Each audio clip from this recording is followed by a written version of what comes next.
Welcome everyone, my name is Khanh-Tung and today I will present our paper SoBigDemicSys, a social media-based monitoring system for emerging pandemics with big data. My talk will be in four parts. The first one is introduction. The outbreak of COVID-19 pandemic has caused millions of people infected and death, resulting in global economic depression. From this pandemic, we learned that timely tracking and reasonable change prediction are required to help minimize the damage in an emerging pandemic. Online research through AI techniques show its advantage in early detection and further forecasting of emerging pandemics.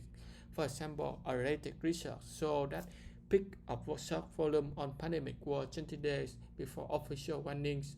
Another example is our motivated example in figure 1, where we saw different stance on social media reacting to the pandemic and to government regulations against the pandemic. In this work, we introduced SoBigDemicSys, a big data-based tracking and monitoring system for emerging pandemic. Our goal is to analyze the correlation between the pandemic risk factors and all other surrounding information to enable more effective prevention and crisis prediction. Our main contributions are: first, we study on extracting and fusing multiple data sources to track and analyze the pandemic change. Second, we leverage an AI-based filtering model to filter out data points that are irrelevant. And thirdly, we conduct a case study on real-world data of the COVID-19 pandemic to prove the usefulness and effectiveness of our proposed framework. And finally, we build a workable web-based system for the proposed framework.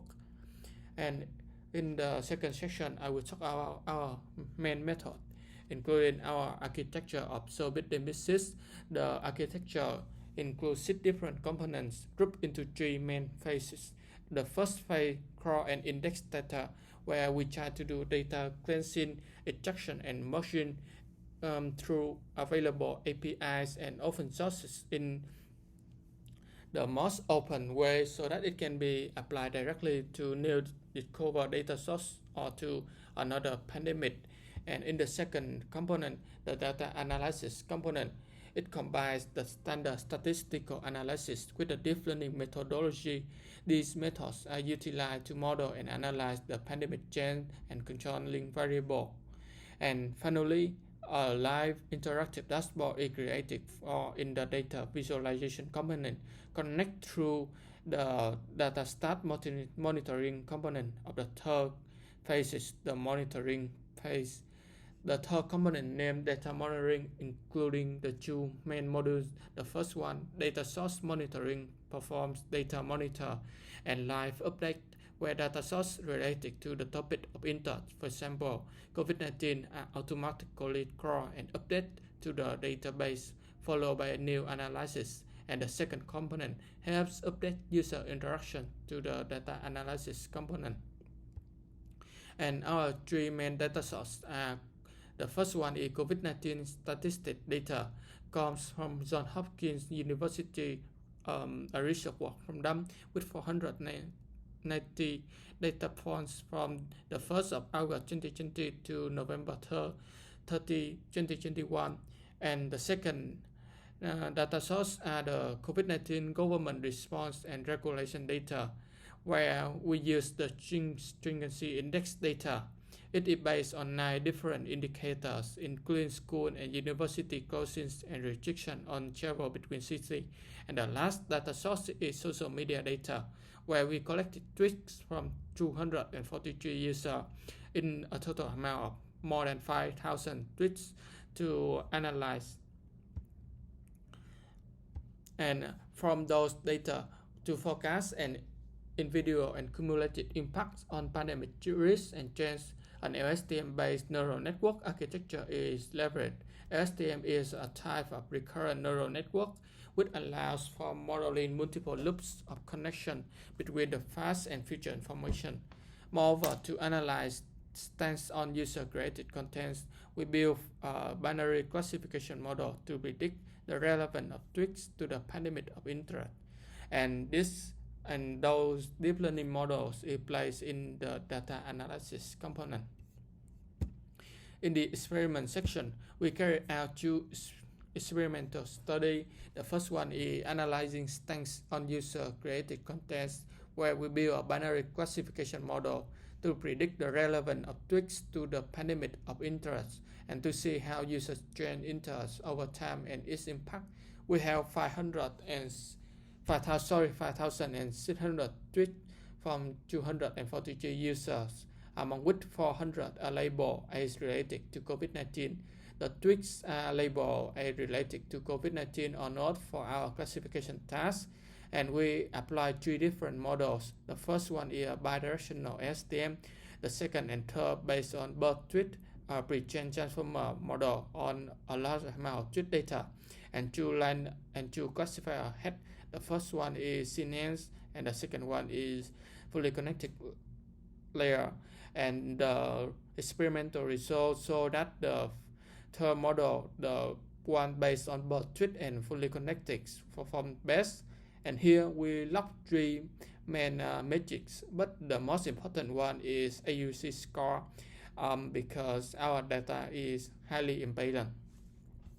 The results suggest that the results suggest that a pre-trained model is good for this task, and it can be used to generate tweet features, tweet vector features for other use cases as well.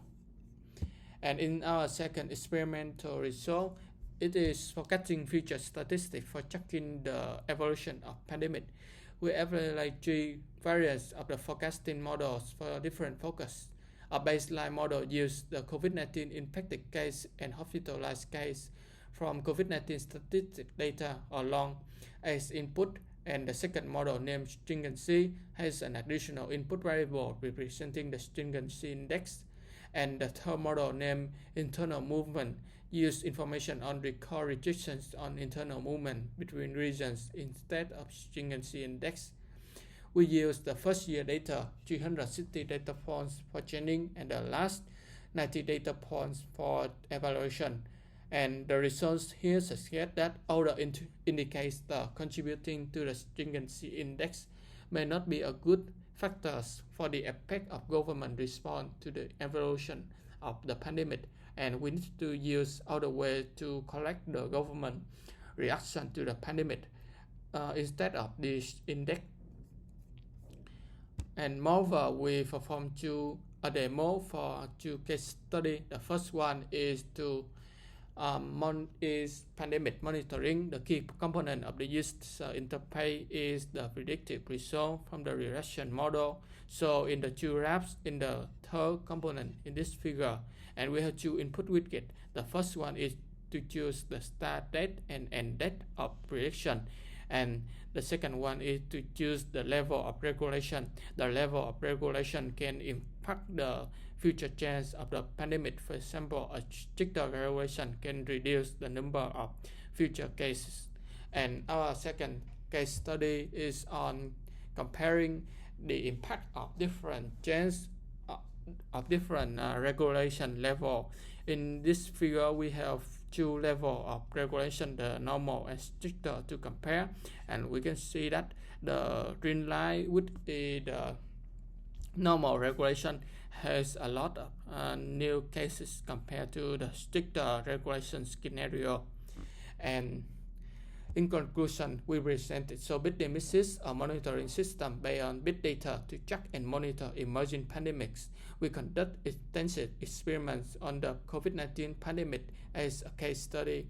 Future study include modeling several places, comparing different government reactions, incorporating more types of information, for example, population densities and mobility patterns. And thank you for listening.